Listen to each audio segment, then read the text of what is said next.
lived for generations, is built on the back of a giant turtle. The sight stops them cold, because the people who've called this place home for centuries had nearly killed it without ever knowing. The hero's name is Searcher. He lives with his family in a beautiful little town, and like his father before him, he works the land, farming a plant called Pando. In this world, Pando is everything: cars, billboards, transportation, daily life. Nothing runs without the power it provides. But one day, the crops start dying fast. When Searcher learns that the roots run deep underground, and a mysterious cave appears nearby, he has no choice but to head in with a friend to figure out what's going wrong. They've barely made it inside when they discover Searcher's son, Ethan, has snuck along for the ride and brought the family dog with him. With no other option, Searcher lets the boy come. Then out of nowhere, a flock of vicious red birds attacks. The ship goes into freefall. It looks like the end, until they crash through into a wild, colorful world below. Searcher and the dog are thrown clear of the wreck.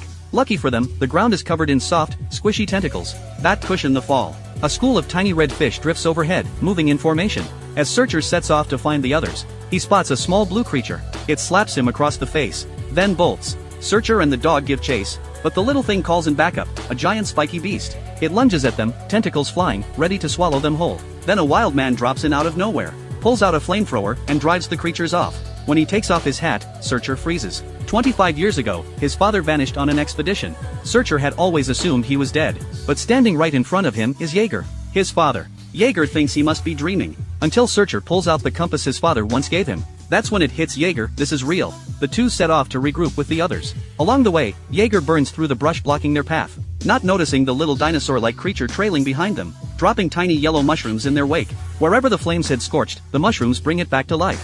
Then Searcher steps on something strange and gets swallowed whole. Jaeger pulls him out, and they ride the creature bareback, racing to catch up with the rest of the group. Meanwhile, Ethan has slipped away on a flyer to search for his dad. He takes in wonder after wonder, until a cliff face stops him dead. A thin, paper-like creature takes flight beneath the ship, and Ethan loses his footing and plunges into the valley below. He's caught by a cluster of soft, bun-shaped plants on the hillside. That's when the blue creature, Splat, reappears. It holds out a handkerchief. Ethan recognizes it immediately, it's his dad's. He follows Splat, hoping it'll lead him to Searcher. Splat brings him to a tree crawling with spiky beasts, and signals for him to wait, then goes to wake them up for a meal. But the beasts are all in a food coma and won't budge. By the time Splat turns back around, Ethan has wandered off, toward the wreckage from the crash, where crates of Pando have spilled out. He starts collecting them, just in case. When Splat tugs at him, it accidentally touches the Pando and gets shocked. Its hand left charred and black. Ethan quickly bandages the wound.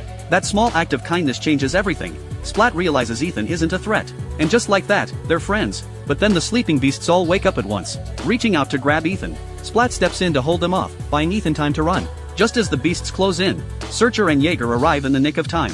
Jaeger blasts them back with the flamethrower, and all three leap off the cliff, landing right on the river of tiny red fish flowing below. The beasts give chase, relentless. Jaeger torches a section of the river to cut them off, but it just reforms and they come again. Then Searcher's crew swoops in with the ship, but there are just too many of them. They're surrounded. That's when Splat tips off Ethan, use the Pando. Ethan does it, and it works. The beasts freeze up completely.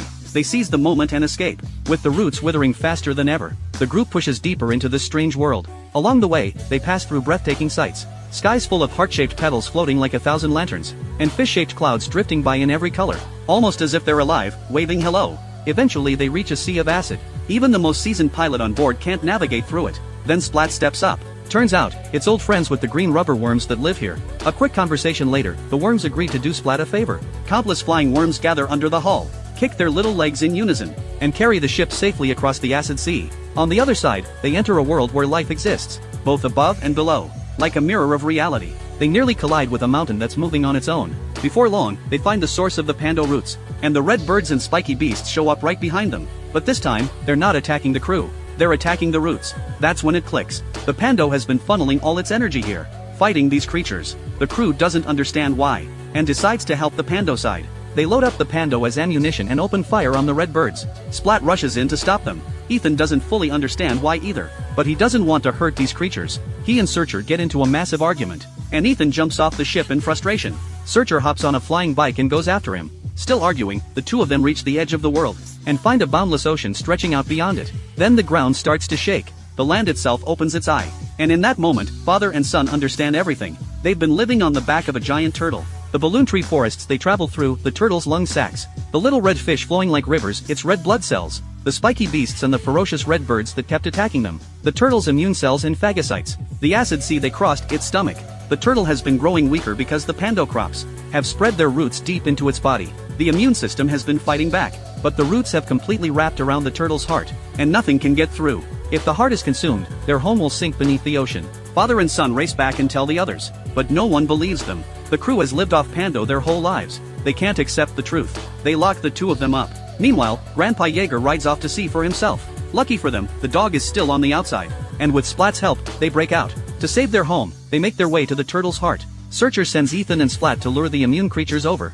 while he tries to crack open the root mass, so the immune cells can get inside and destroy the infection. Ethan and Splat find a cluster of immune cells, trying to attack the Pando from outside, but the damage is barely a dent. So Ethan shouts, "Come get me." The immune cells lock onto him as a foreign body, and drop everything to charge. Back at the heart, the roots are too hard to break through. Searcher snaps his shovel trying. Then Jaeger arrives, with better tools. He'd gotten halfway there before it hit him. The adventure could wait. His family couldn't. He turned back. Working together, father and son finally crack it open. Perfect timing. Ethan arrives with a wave of immune cells right behind him. They pour through the gap.